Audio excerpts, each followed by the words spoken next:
Hey everyone, welcome to my first movie review of the Star Wars, the Star Wars movie.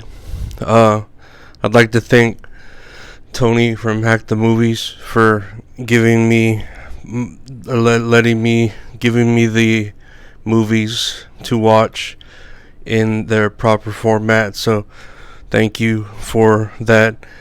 And we're gonna talk about the first Star Wars movie, which I don't know if it's just called Star Wars. I think so. I think it's just called Star Wars. They might have another name to it, but I'm just gonna call it Star Wars. Came out in 1977, and yeah, it starts out with like these two buddy droids that are like, I don't know if they're gay or if they're just like really good friends or really like frenemies, because the gold one is always like talking shit to the mean one, to the little one, but in like a friendly teasing way, like he has a crush on him or something. And so they end up having to abandon a ship, and you see like this kind of hot, okay looking chick give the little R2D2 a message to send down to a planet to a certain person. And so they get sent down to that planet, and it looks like it's just a lot of sand. And we meet our hero, Luke Skywalker. Oh, what I also forgot to mention at the beginning is you get to see that evil villain Darth Vader, which he's pretty cool. Darth Vader, like, he's a pretty cool villain for how like kind of lame Star Wars is. But he he's doing his thing, going around killing people and stuff. And so that's pretty cool. And so yeah, but we're on the planet now, and Luke Skywalker's just some regular farmer dude with his uncle, and he doesn't really know what he wants to do. And fate has it that they pick those droids, and they take those droids to their camp, and it turns out that they have a message for Obi-Wan Kenobi, which sounds like Luke Skywalker's like, hey, that sounds like this guy I know named Obi Ben Kenobi. And it's like, oh yeah, that sounds just like it. No shit, And so they don't decide. The little droid R2D2 decides to go on his own, and so he has to follow them. And they find Obi-Wan Kenobi after the sand people attack them, which I think that's pretty racist to call them sand people. I mean, yeah, they live in the sand, but sand people sounds like super racist. So yeah, like, I don't know.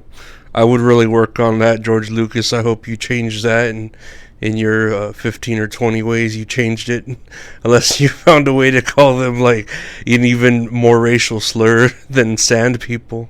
Anyway, so it turns out that they try to go back to Luke's family, but they end up dead. And when you see them dead, they're like their skeletons are there just fried, and you're like, oh shit, like they really killed these people, And he cries for like a little bit, but then he's like, I wanna learn the Force and be with you, Obi-Wan, yeah. And Obi-Wan's like, my boy, And so they need a way to get off the planet, so they go to this cantina to get a ship, and they end up finding Han Solo, which is really weird that the cantina like says, we don't want your kind in here, to the droids. And it's like, what? Like, I get it, because they're droids, so they don't like buy anything, they don't drink, but it sounded really like homophobic the way he said that. So I was just like, whoa, okay, but whatever. Like, it's his bar, it's his private establishment, so he could allow anything, whether he wants to let them in or not let them in. that's up to that's his choice, because it's his private establishment. If it were a public one, it'd be a different story. They could have a lawsuit. But anyway, so we get we get our first meeting of Han Solo, and Han Solo is there, and he's kind of like your cool guy / Indiana Jones looking type, and I guess he's hard up for cash, so they promise him like a shit ton of money to help fly them, no questions asked. And so they have to get out of there super fast in order to they start getting attacked by stormtroopers, which I forgot to mention too. Like, the stormtroopers, are they like a metaphor for the Ku Klux Klan, because they're just all white and stuff, and it just seems like they're a metaphor for the Ku Klux Klan, because they're all white, like white power. I guess if if what's his name, Darth Vader, was in purple, he could be like a clan wizard, the main wizard leader. And then we see a clip of what's Alderaan getting destroyed by the Death Star and showing its true power, and that's Princess Leia, the girl that we saw earlier that was kind of hot. That's her home planet, right? And so she gets real upset, and the dudes are like, ha ha ha, you gave us the information, and we're still gonna destroy your planet. And then later on, it was the wrong information, and they were like, how dare she give us the wrong information? Even though like they were the ones like double crossing her. It was pretty funny. Oh yeah, and then like they were on the ship, and there's that Chewbacca character that just goes, I'm gonna try to do it again. He sounds like you're gargling salt water when you have a sore throat. And yeah, they're just all there chilling. And whenever they try to go like to Alderaan, they get there, but it's all destroyed. And then they get, that's no moon. That's what they say. And they get picked up by the Death Star. And so they're on there trying to do stuff. And Obi-Wan Kenobi's like, y'all go get the princess or whatever, or do whatever shit you do. I'm gonna do my own thing. And so he's just going around, sneaking around, doing his own thing like an old man, like just looking at things and shit. And then you see a lot more stormtroopers coming around, and they're getting shot at and falling like the Shockmaster. he will shock the world, the Shockmaster. And then they just fall. I never got to see the part where one of them hit their head or whatever on the thing. I was looking for that part the whole time, but they all just look like the Shockmaster. Like, WCW ruined Star Wars for me already with the Shockmaster debut. It was pretty funny though, because it looked like one of them did it like exactly how the Shockmaster did it. So it might have been a work or a shoot, brother, who knows. And then somewhere in here you hear the Wilhelm scream.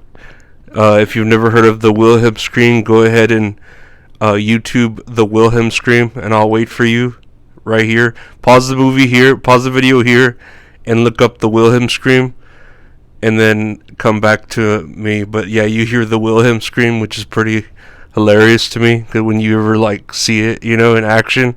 And then Darth Vader, this whole time, he's feeling the presence of Obi-Wan Kenobi. He's like, I feel an old man here, I gotta go fight him, And so they're fighting, and our heroes escape, and Obi-Wan gets cut, but he just kind of dissolves, and even Darth Vader steps on him dude, are you dead, or are you just not there anymore? And so they escape, and Obi-Wan's dead, but he's kind of in Luke Skywalker's head. In your head, Obi-Wan, Obi-Wan, Obi-Wan Kenobi, be.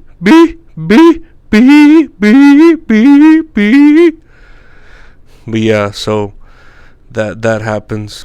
Okay, and then like so they're finally off the Death Star, the heroes, and they go and they're about to like regroup and attack the Death Star now with the plans of the weakness, where it's just like, a little hole that you shoot. And we get a real quick, they try to make what's his name, Han Solo, feel guilty, like, oh, that he wasn't in it for the money the whole time. Like, oh man, I thought you were different or whatever. You only care about yourself. And I'm just like, yeah, of course he only cares about himself, dude. Like, that's like, what do you want him to do? Be a hero? Like, you already got a hero. So he leaves feeling guilty because they're treating him like shit. And they all attack the Death Star, and they're all kind of like getting killed and stuff. All the ships, and then Luke is about to like shoot the little hole that you have to shoot, and he's about to get shot by Darth Vader, but then Han Solo shows up and he's like, yeehaw! And he just helps him, and he's like, you do it, kid. And then they shoot it, and they just like destroy the Death Star, and they all get like congressional medals of honor or something from that deep voice Princess Leia, and then that's it. It ends, and yeah, like that was it. That was the movie. And I wonder, like, if the Force is like a metaphor for Christianity. Like what agenda he's trying to push here in the 70s. George Lucas, with like if like we all needed Christianity at this time to help us, and the Force like is just like a belief in all of us if we just took the time to do it, and not just like a special Jedi person, but I don't know. I haven't, this was the first time I've ever really seen one. So yeah, I want to thank I mean, it was alright. I liked it. It kept me intrigued. I did enjoy it. If you want to see like me watching the full thing, like a watch along, join my Patreon, patreon.com/Lorenzo Arreola for me watching it, the whole thing, while you watch it with me, like a watch along, and then we can watch it together. And I liked the movie. It was good. I will definitely watch the second one now, even though the second one's like before it, so you already know what's gonna happen. So like it's confusing, right? Is that the way it is? I don't know. George Lucas really screwed up with the whole time stream of making these movies, but yeah, I want to thank Hack the Movies for letting me watch these videos, or the video, and I want to thank Mint Salad for existing. Why don't you all go check out Mint Salad's link tree and see all of her reviews on ASC Presents on YouTube, and check out her Fansly for her spicy content, because it's very spicy if you're into it. Like, I know I haven't seen it yet, but I'm ready to get the Pepto-Bismol and cool myself down after I've seen it. If I ever see it, I'll be ready. But yeah, if y'all want like more reviews, let me know in the comments down below, and check out That's All Funny podcast, available anywhere podcasts are. Check out my Patreon for more content, patreon.com/Lorenzo Arreola, and check out the website www.retrohorror.com for merch and other stuff. But thank you all for watching. Take care. Bye.